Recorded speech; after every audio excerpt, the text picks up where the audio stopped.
مشتاق صاحب مقتدر حلقے جو ہیں وہ اب آپ سے تھوڑے سے نالا نظر آتے ہیں جب سے آپ فلوٹیلا میں گئے ہیں. اب مقتدر حلقوں سے میری مراد جو ہے وہ آپ بھی سمجھ گئے اور میں بھی سمجھ گیا ہوں.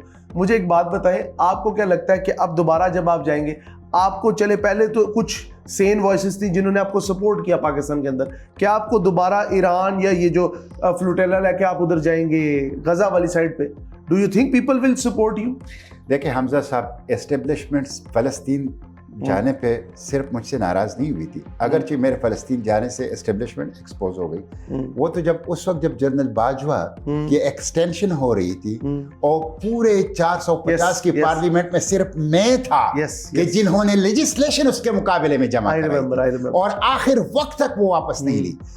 وہ اس وقت جب میں پارلیمنٹ میں کھڑے ہو کے FATF کے قوانین کے خلاف بولتا تھا, پارلیمنٹ میں کھڑے ہو کے IMF کے خلاف بولتا تھا, پارلیمنٹ میں کھڑے ہو کے جبری گمشدگیوں کے خلاف بولتا تھا, وہ تو اس وقت سے ہے. لیکن میرے لیے اسٹیبلشمنٹ کی ناراضگی اور خوشی معیار نہیں ہے, سٹینڈرڈ نہیں ہے.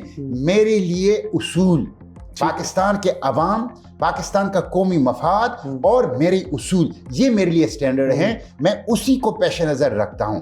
اس لیے پہلے بھی مجھے کوئی سپورٹ نہیں تھی, پہلے بھی مجھ سے کوئی خوش نہیں تھے, اور اب بھی مجھے اللہ تعالیٰ کی مدد ہے, نصرت ہے.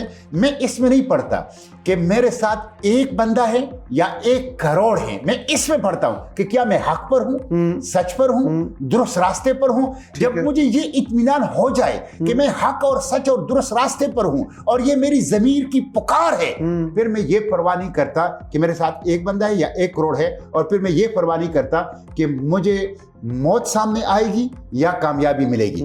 موت اور کامیابی سے میں آپ دیکھیں, میں نے غزہ چوک کے اندر, سابقہ ڈی چوک کے اندر دھرنا دیا, 42 دن 42 راتیں اپنے بچوں کے ساتھ, اپنی فیملی کے ساتھ. 2 لوگ ہمارے شہید ہو گئے, 8 زخمی ہو گئے. اکیلے بیٹھا تھا میں, اکیلے بیٹھا تھا میں. اس وقت میں جماعت اسلامی میں بھی تھا. ہاں, جماعت اسلامی میں تھی. اچھا, مجھے ایک بات, تو یہ میں اس چیز میں نہیں پڑتا, اسی لیے میں نے پاکستان رائٹس موومنٹ بنائی ہے کہ یہ پاکستان, اس کی بہت زیادہ پوٹینشیل ہے. ٹھیک ہے, یہاں غربت مسلط کر دی گئی ہے, یہاں پہ جہالت مسلط کر دی گئی ہے, یہاں پر غلامی کے ہتھکڑیاں زبردستی ڈال دی گئی ہیں.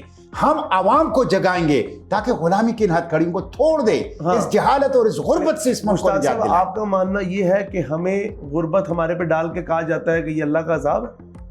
بالکل, یہ مین میڈ ہے, اللہ کی طرف سے نہیں ہے. اللہ نے تو آپ کو وہ نعمتیں دی ہیں جو قرآن پاک کے سورہ رحمان میں فَبِأَيِّ آلَاءِ رَبِّكُمَا تُكَذِّبَانِ 80 سے زیادہ نعمتیں گنوائی گئی ہیں سورہ رحمان میں. وہ تمام نعمتیں آپ کے پہاڑ کے پیٹوں میں, آپ کے زمین کے نیچے, آپ کے سمندروں دریاؤں کے تہ میں موجود ہیں.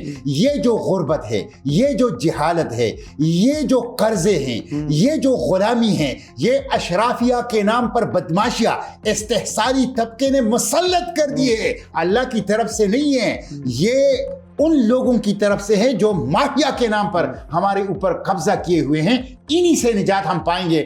ہماری آزادی, ہماری ترقی, ہماری تعلیم کے راستے میں یہ دیوار ہیں, یہ رکاوٹ ہیں, اس دیوار کو گرائیں گے.